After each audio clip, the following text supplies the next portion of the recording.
ನಮಸ್ತೆ. ಶಶಿಭೂಷಣ್ ಹೆಗ್ಡೆ ಅವರಿಗೆ ನಮಸ್ಕಾರ. ಇತ್ತೀಚೆಗೆ ನೀವು ಶ್ರೀಲಂಕಾದಲ್ಲಿ ಟ್ರೈಥ್ಲಾನ್ ಅಯನ್ಮ್ಯಾನ್ ಅದರದ್ದು ನಿಮಗೆ ಒಂದು ಮುಖ್ಯವಾದ ರೆಕಗ್ನಿಷನ್ನು, ಅದರ ಅನುಭವ ಒಂದು ಸ್ವಲ್ಪ ಹೇಳ್ಬೋದಾ? ಅಯನ್ಮ್ಯಾನ್ ಹೇಳುವಂಥದ್ದು ಒಂದು ಟ್ರಯತ್ಲಾನ್ ಹೆಸರೇ ಸೂಚಿಸೋ ಹಾಗೆ 3 ಕ್ರೀಡೆಗಳ ಗುಚ್ಛ. ಯಾವತ್ತು ಮೊದಲನೇದಾಗಿ ಈಜಿರುತ್ತೆ, ಆಮೇಲೆ ರೈಡ್ ಸೈಕಲ್, ಆಮೇಲೆ ರನ್. ಸೊ ಟ್ರಯತ್ಲಾನಲ್ಲಿ ಬೇರೆ ಬೇರೆ ಕಾಂಪಿಟೇಷನ್ಗಳು ಬೇರೆ ಬೇರೆ ಡಿಸ್ಟೆನ್ಸ್ಗಳಿರ್ತದೆ.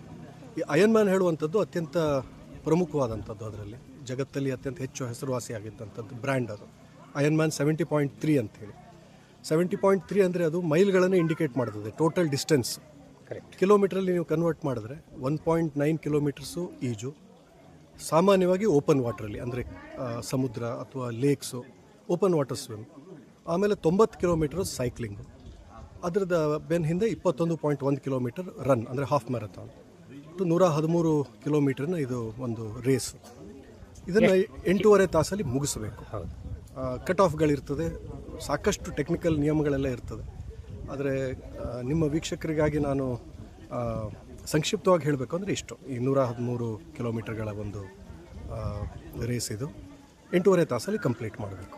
ಸಾಮಾನ್ಯವಾಗಿ ಸಾರ್ವಜನಿಕ ಜೀವನದಲ್ಲಿರುವಂತಹ, ವಿಶೇಷವಾಗಿ ನೀವೊಬ್ಬರು ಏನು ಬೆಳೀತಾ ಇರುವಂತಹ ಜನಪ್ರತಿನಿಧ್ಯದ ಒಂದು ನಿರೀಕ್ಷೆಯ ವ್ಯಕ್ತಿ, ಇದು ತುಂಬ ಅಪರೂಪದ ಒಂದು ಸಾಧ್ಯತೆ ಅಂತ ನನಗನ್ಸಿದ್ದಕ್ಕಾಗಿ ನಿಮ್ಮನ್ನು ಇಂಟರ್ವ್ಯೂ ಮಾಡ್ತಾಯಿದ್ದೀನಿ. ನಿಮಗೆ ಇದೆಲ್ಲ ಹೇಗೆ ಲಿಂಕ್ ಆಯಿತು, ಜಸ್ಟಾಗಿ ಹೇಳ್ಬೋದಾ? ಇಲ್ಲ, ನಾನು ದೈಹಿಕ ಫಿಟ್ನೆಸ್ ಬಗ್ಗೆ ಮುಂಚಿಂದನೂ ನನಗೆ ಆಸಕ್ತಿ ಜಾಸ್ತಿ. ನಾನು ಶಾಲಾ ದಿವಸಗಳಿಂದನೂ ಕ್ರೀಡೆಗಳಲ್ಲಿ ಸಕ್ರಿಯ ಆಗಿದ್ದವನು.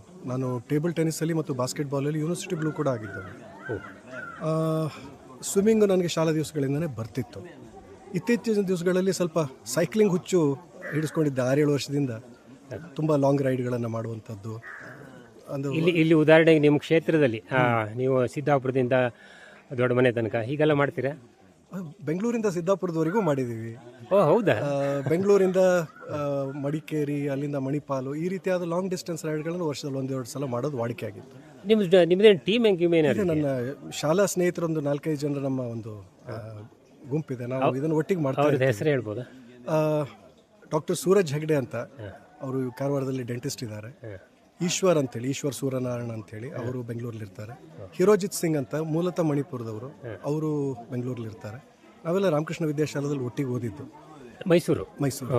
ಹಾಗಾಗಿ ನೀವು ರಾಮಕೃಷ್ಣ ವಿದ್ಯಾಶಾಲೆ. ಸರಿ. ಹಾಗಾಗಿ ಇದು ಮೂರನ್ನು ಸ್ವಲ್ಪ ಒಂದಕ್ಕೊಂದು ಹೊಂದಿಸ್ಕೊಂಡ್ರೆ ಆಮೇಲೆ it requires a lot of preparation ಬೇಕಾಗುತ್ತೆ. ಯಾಕಂದರೆ 8.5 ತಾಸಿನ ಒಂದು ದೈಹಿಕ ಚಟುವಟಿಕೆ ಆಗಿದ್ದಕ್ಕೆ ಕನಿಷ್ಠ ಒಂದು 8 ತಿಂಗಳ ಪ್ರಿಪ್ರೇಷನ್ ಬೇಕು. ಬಾಡಿ ಫಿಟ್ನೆಸ್ಸು, ಸ್ಟ್ರೆಂತ್ ಟ್ರೈನಿಂಗು, ನ್ಯೂಟ್ರಿಷನ್ನು, ಹೈಡ್ರೇಷನ್ನು, ಇವೆಲ್ಲ ಮೊಬಿಲಿಟಿ, ಇವುಗಳೆಲ್ಲ ಬಗ್ಗೆ. ಸೊ ವಾರದಲ್ಲಿ 7ರಿಂದ 8 ತಾಸಿನ ಕಟ್ಟುನಿಟ್ಟಿನ ಡಿಸಿಪ್ಲಿನ್ಡ್ ಟ್ರೈನಿಂಗ್ ಬೇಕಾಗ್ತದೆ. ಅದನ್ನು ಸಂತೋಷ, ಅದು ಮನಸ್ಸಿಗೆ ಅದನ್ನು ಇಷ್ಟವಾದಂತ ತಿಳ್ಕೊಂಡು ಮಾಡಿದ್ರೆ ಕಷ್ಟದ್ದೇನು. ಟೋಟಲಿ ಎಷ್ಟು ದಿನದ ಒಂದು ಒಂದು ವಾರವ ನಿಮ್ಮ ಟೋಟಲ್ ಇಲ್ಲಿಂದ ಶ್ರೀಲಂಕಾ ಬಂದು ಹೋಗಿ ಬರುವಂಥದ್ದು? ಈವೆಂಟ್ ಬರೋದು ಒಂದೇ ದಿವಸ ಅಷ್ಟೇ. ಒಂದೇ ದಿವಸ. ಹಿಂದಿನ ದಿವಸ ನಾವು ಮುಂಚೆನೇ ರಿಜಿಸ್ಟರ್ ಮಾಡಬೇಕಾಗತ್ತೆ. ಜಗತ್ತಿನಾದ್ಯಂತ ನಡೀತೆ ಈ ಅಯನ್ಮ್ಯಾನ್ ಈವೆಂಟ್ಗಳು. ಸುಮಾರು 70-72 ಇದೆ. ರಿಜಿಸ್ಟರ್ ಮಾಡೋದು, ಅದಕ್ಕೆ ತಕ್ಕಂತೆ ಟ್ರೈನ್ ಮಾಡೋದು. ಆಮೇಲೆ ಈವೆಂಟ್ ಎಲ್ಲಿದೆ ಅಲ್ಲಿ ಹಿಂದಿನ ದಿವಸ 1-2 ದಿವಸ ಮುಂಚೆ ಹೋಗಿ ಸ್ವಲ್ಪ ನಾವು ರೆಕ್ಕೆ ಅಂತ ಹೇಳ್ತೀವಿ, ರಿಕನೋಸೆನ್ಸ್, ಹಾಗೆ ಸ್ವಿಮ್ ಕೋರ್ಸ್ ಹೇಗಿದೆ, ರೈಡ್ ಕೋರ್ಸ್ ಹೇಗಿದೆ, ರನ್ ಹೇಗಿದೆ, ತಾಲೀಮ್ ಇದ್ದ ಹಾಗೆ ಒಂದ್ಸಲ ಈ ಪಕ್ಷಿ ನೋಟ ನೋಡ್ಕೊಳ್ಳುವಂಥದ್ದು. ರಿಜಿಸ್ಟ್ರೇಷನ್ ಅಲ್ಲಿ ಬಿಬ್ ಕಲೆಕ್ಷನ್ ಇವೆಲ್ಲ ಇರ್ತದೆ. ಹಾಗಾಗಿ ಈವೆಂಟ್ ಇದ್ದಿದ್ದು ಫೆಬ್ರವರಿ 22ಕ್ಕೆ. ನಾನು 19ನೇ ತಾರೀಕಿಗೆ ಹೋಗಿದ್ದೆ. ಸಕ್ಸಸ್ಫುಲಿ. ಖಂಡಿತ. ಇದೊಂದು ರಾಜಕಾರಣಿಗಳ ಮಟ್ಟಿಗೆ ಇದೊಂದು ರೋಲ್ ಮಾಡೆಲ್ ಅಂತ ಅನಿಸ್ತದೆ. ಬಹುಶಃ ಈ ರೀತಿಯಲ್ಲಿ ಹೊಸ ಸಾಧ್ಯತೆಯ ಕೇವಲ ದೈಹಿಕ ಅಲ್ಲ, ಇದೊಂದು ರೀತಿಯಲ್ಲಿ ಪ್ಲ್ಯಾನು, ಸ್ಟ್ರಾಟಜಿ ಕೂಡ ಇರೋದಕ್ಕಾಗಿ ಖಂಡಿತವಾಗಿ ನಿಮ್ಮ ಬಗ್ಗೆ ನನಗೆ ಹೆಮ್ಮೆ ಅನಿಸಿದೆ.